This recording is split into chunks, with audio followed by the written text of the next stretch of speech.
glad you're with us on the Asset Preservation Hour. I'm Brad Johansen with Stewart, Willis. Looking forward to having you and talking about, I want to talk, Stewart, about habits. And we seem to go into timing. So habits and timing seem to go together. And probably the most logical one, we always seem to go to the beginning of the year. All right, I finished the year. I go to the beginning of the year. I'm going to make resolutions, and I'm going to carry those things through the entire year. Right. But the habit is, this is the time for me to make a change. Do you have anything? Do you do something at the beginning of the year where you go, I'm going to do this too? I said this the other week where, it's why, in January, the parking lot's full at the gym. And then by summertime, it's empty. And it's not just the snowbirds leaving. It's the fact that people are losing interest in the resolutions they made. And discipline. Yeah, and I think it's about repeating to yourself, it's that kind of affirmation that these plans matter. Staying in shape matters, physically fit, financially fit matters. And look, we've done our own. I mean, at Asset Preservation, we just celebrated our 26th year in business, going on our 27th year here. That's fantastic. So we've been around. We were surviving the test of time. Absolutely. But look, we started in the West Valley, in our Sun City Surprise office, and we've had great clients from Portobello and the Grand, Sun City Grand, all of those areas there. But once our TV show got launched in 2020, right as COVID hit, we had people calling from all over the state. And so we started opening offices in North Scottsdale. We have our office that we're filming at here. Our TV studio is actually what we call our Tempe office. It's technically South Phoenix, but it's we call it our Tempe office. But now, just because, listen, I'm tired of hearing everyone, complain that they have to drive too far, and it's my fault. Like, we were far-reaching, right? We're opening our Gilbert office now. Hey. Yeah. This is great. Yeah, so we're opening our Gilbert office here. It's any day now, so, people can set appointments. They don't have to make the long drive in there. And we're looking at one other office here to handle the very far southwest as well. If you want to talk about habits and anniversaries and timing and everything, what's the reason you think that this has preserved for 25, 26, 27 years? Here's the thing. I think the reason that we've worked is that our messaging has made sense. That a lot of financial advisors, they don't talk about the things we talk about.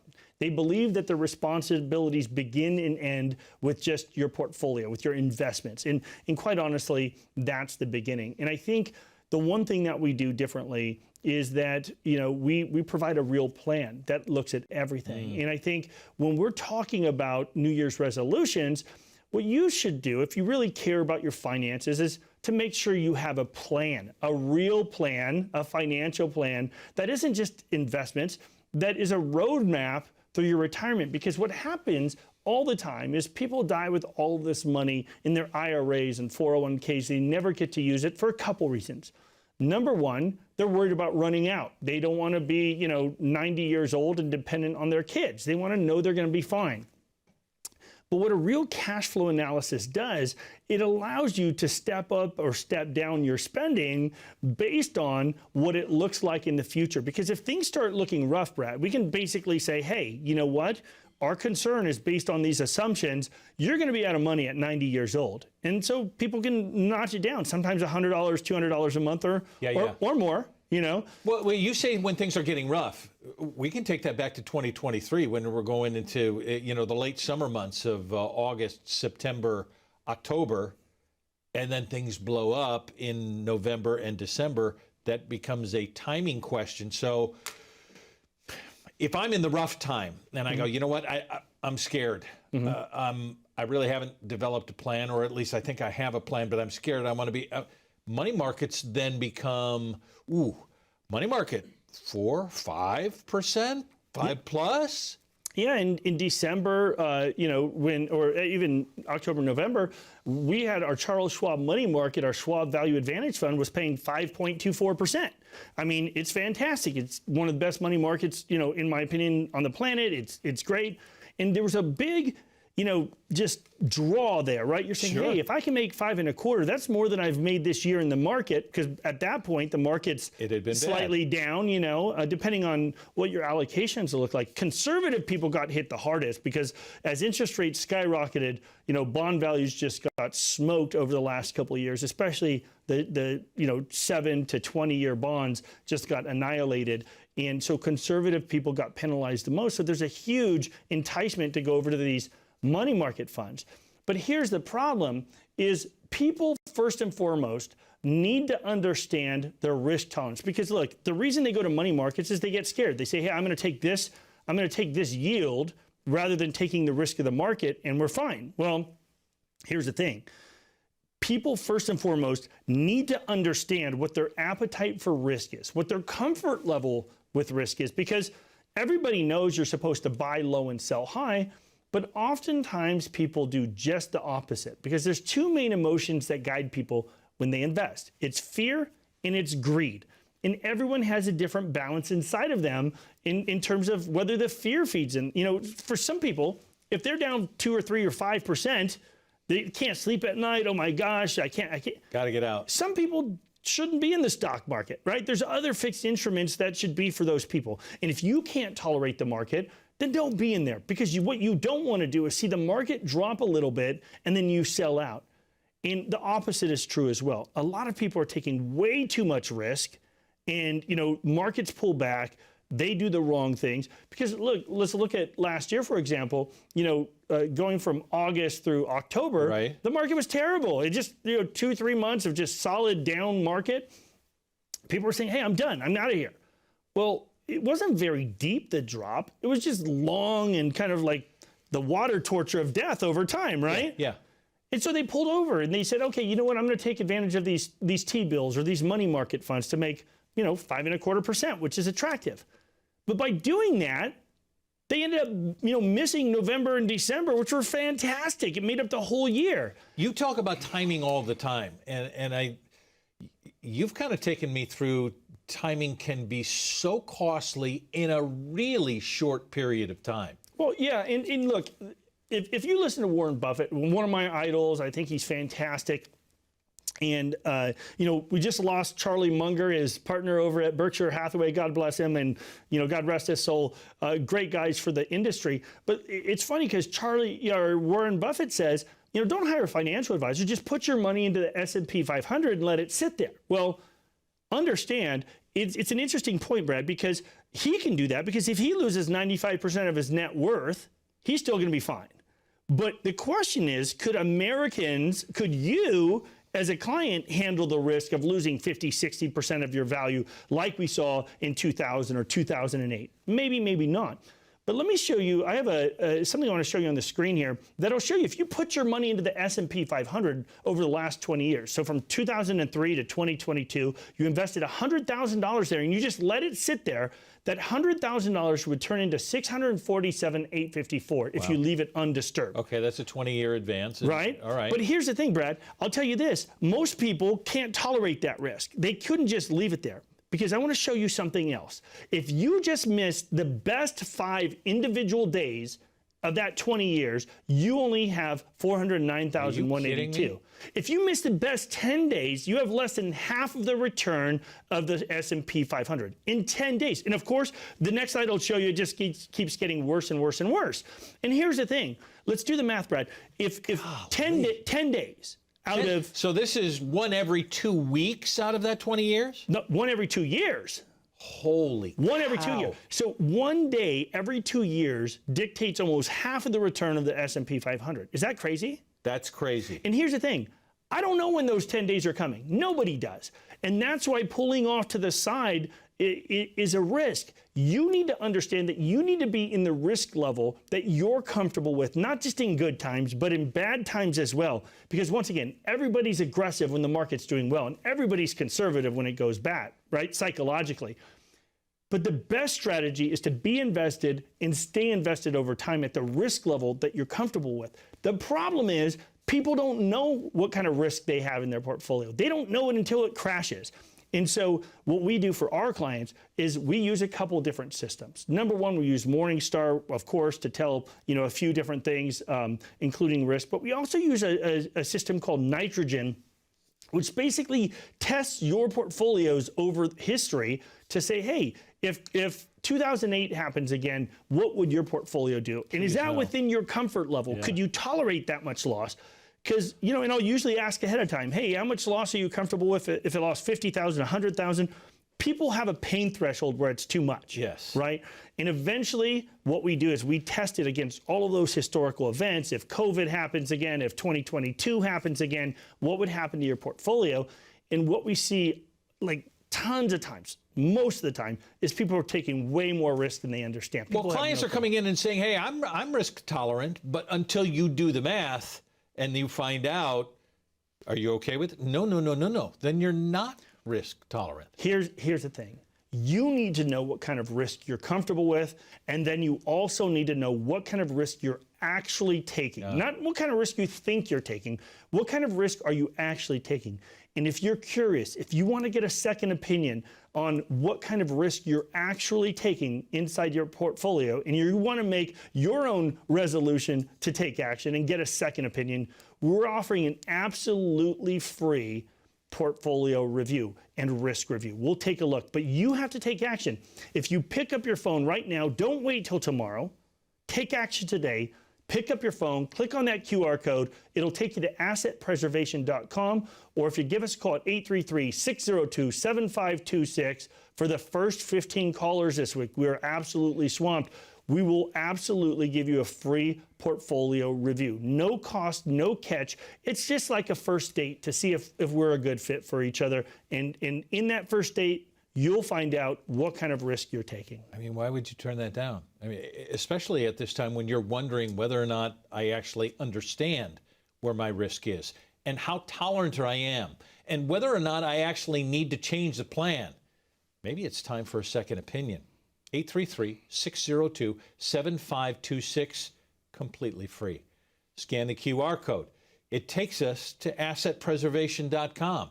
You can go in there as well. We'd like to see you in the office to see if we can help make a plan to figure out how risk tolerant you are and how safe you need to be.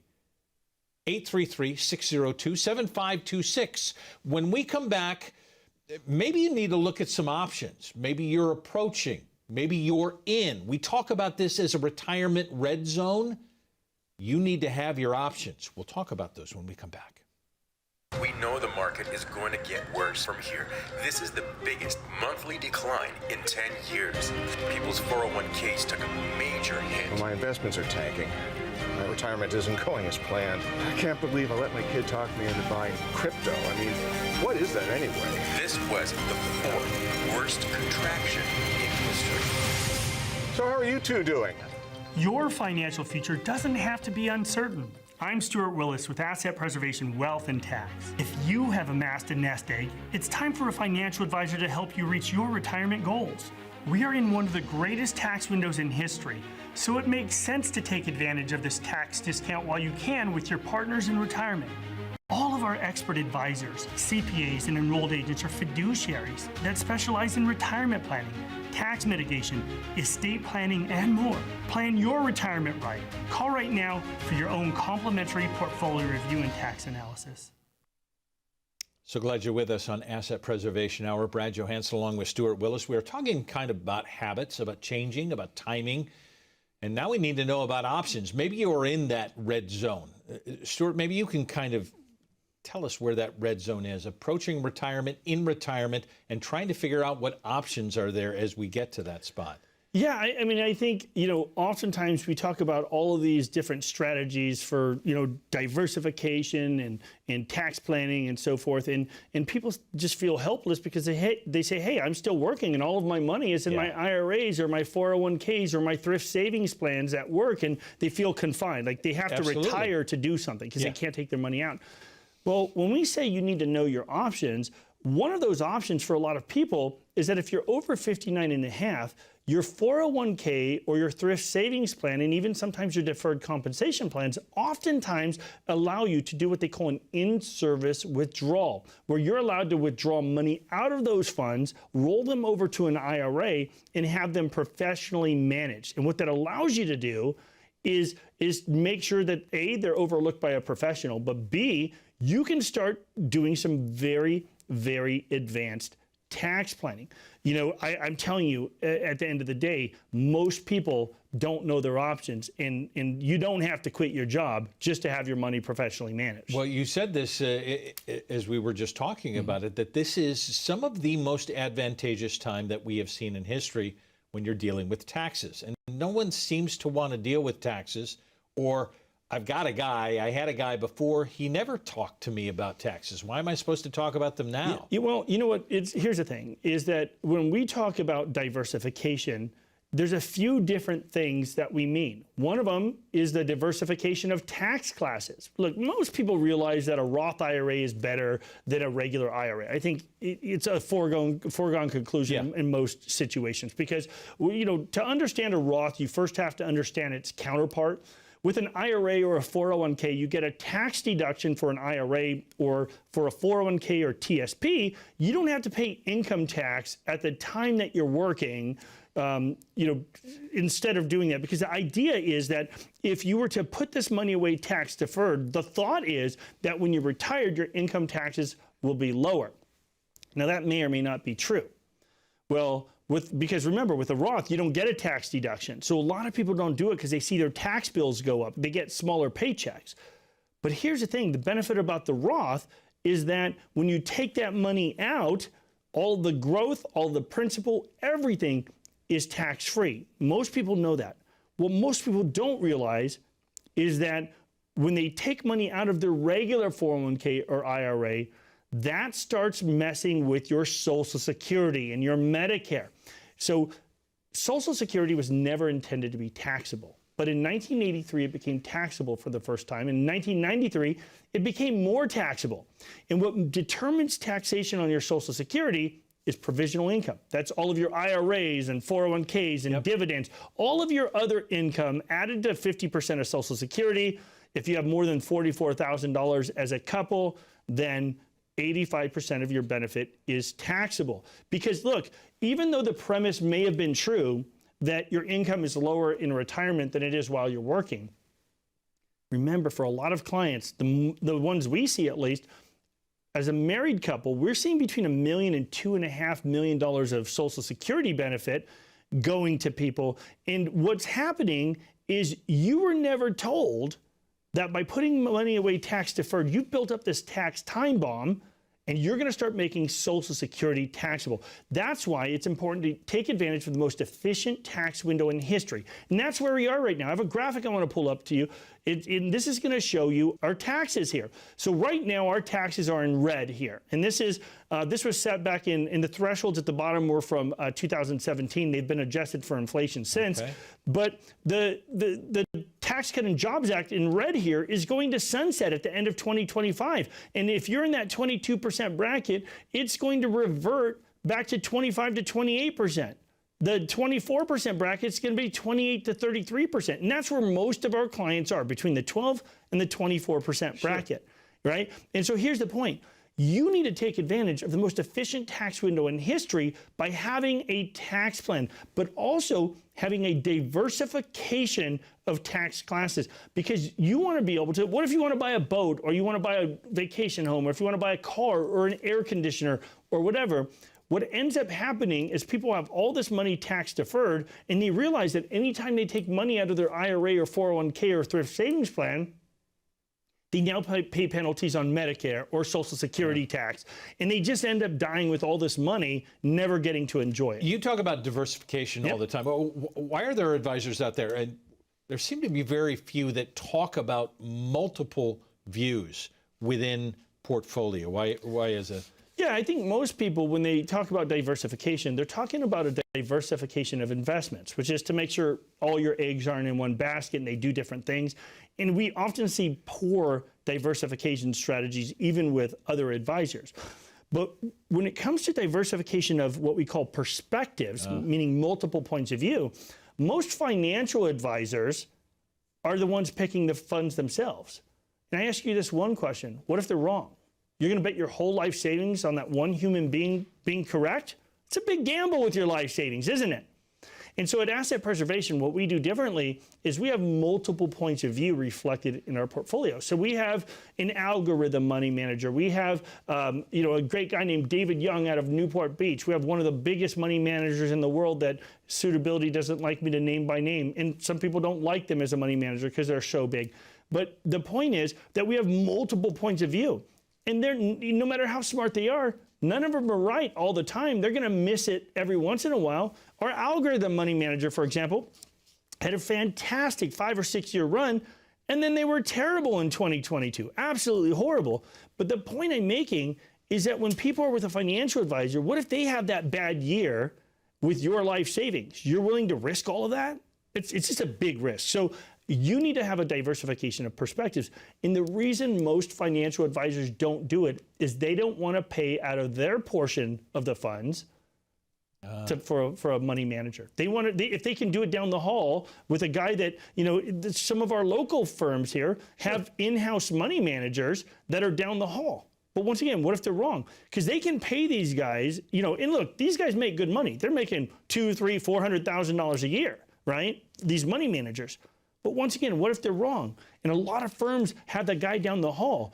We want to have multiple points of view, once again, so if they get it wrong, it doesn't bring down your whole life savings. So it's different in your office about sharing that and creating that diversification? It's completely different. And look, the diversification of perspectives is huge.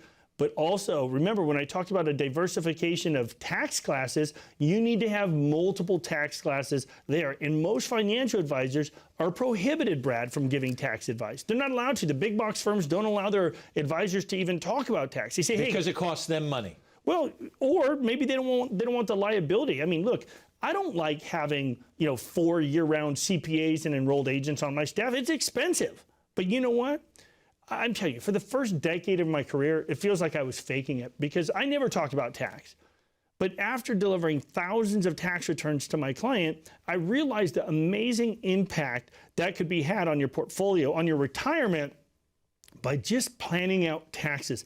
It's not about what you make, it's about what you keep at the end of the day. And most people don't have a tax plan. All right, we have started this out by talking about, all right, I'm going to make a habit. I want to create something that continues to last. I don't want to be that guy at the gym that pulls in January and I'm done by April. What in making a plan? Because in my head, I've already created something. I'm in the market. I've done stuff. That's my plan. What is different about this that will be lasting as we move into that red zone of retirement? Right. So what we've done differently at our firm is we've utilize these tax preparers, these CPAs, these enrolled agents. And one of our enrolled agents is a certified financial planner as well. So they're a hybrid. She's a published author that works out of our Scottsdale office. Fantastic, tax person, but also a certified financial planner. And so what we now use them for in the off season is to create advanced cash flow analysis plans for our clients. And so what we do is we say, look, you need a real plan. You need to know how long your money's going to last. You want to make sure that if you spend $2,000 a week versus $10,000 a week, what is it going to look like at the end of the day, with certain assumptions built in? And look, things change. The market doesn't always do what we think it's going to do. You can't always assume a 10 or 12% return in the market because guess what? From 2000 to 2012, the S&P 500 made nothing. We call that the lost decade. And are you prepared for another lost decade, right? I mean, the last couple of years have been pretty rough. We just, at the mid-December, surpassed the highest peak in market history, but that was set back at the end of 2021. So there can be years where you make no money, essentially, even by doing the right thing. Yeah, you have kind of talked all the time about volatility. What is my tolerance? What is my plan going forward? And does that continually need to be adjusted? Because we talk about that at the first of the year, and then the next year I'm going to do so. how much continual adjustment needs to be made where I'm usually a DIY guy, I want to do it myself. How much more can you help on that, on the continual adjustment? Well, I think that's why it's important to have, frequent meetings with your advisor. So we think there's two very important meetings to have. Tax prep season, so the first quarter, and then tax planning season, which is the last quarter. Okay, those are essential, crucial, got to have those. And then we like to have one or two meetings in between there to make sure that we're constantly adjusting, because things change in people's lives, right? Events happen. And sometimes, they're in a position where, something crucial comes up and they can no longer tolerate it. Or maybe that open communication, doesn't work over cell phone or over telephone or over email. Because, listen, we have a pretty simple rule at our company, and my rule is I don't do business with people I don't like. And you shouldn't either. You should only do business with somebody you like. And when you do that, it makes it much easier to have open conversations, because people look at me and they realize, like, I jokingly say I'm a man of leisure, but I think most people who know me know I burn the candle at both ends. Yes, you do. All the time. I'm working 6-7 days a week, 12-hour days. You know why? It's easy though. It's because I hang out with people I like. And you should do the same thing. If you're in a relationship with an advisor that you don't communicate well with or you don't like very much, it's why people stay in bad marriages, right? They stay in bad marriages because the people don't make changes. In your New Year's resolution, whether it's at the beginning of the year or the middle of the year, should be affirmed to say, I'm only going to do business with people I like, people that value the relationship I'm in. And if you're not in one of those relationships with your advisors, if your financial advisor is not talking about tax planning and you don't feel diversified and you lost more than you thought you should have lost, or you didn't gain last year what everybody else gained, well, maybe you need to get a second opinion. And like my good friend in Philadelphia, Brian Corwanta says, he's a great financial advisor. He says, you can't get a second opinion from the one who gave you the first. So take advantage of our absolutely free portfolio risk review. But you have to take action. Don't wait till next week. Don't put it off. I know you've been watching the show for a while and you say, hey, I'm not the kind of person that makes calls to a TV show. It's okay. You can do it. The Who's Who of Arizona makes that call. Pick up your phone, click on that QR code, or call 833-602-7526. We'd be glad to help, but you have to ask for it. Maybe you have been in that habit of just sitting around and hoping. Hope doesn't win.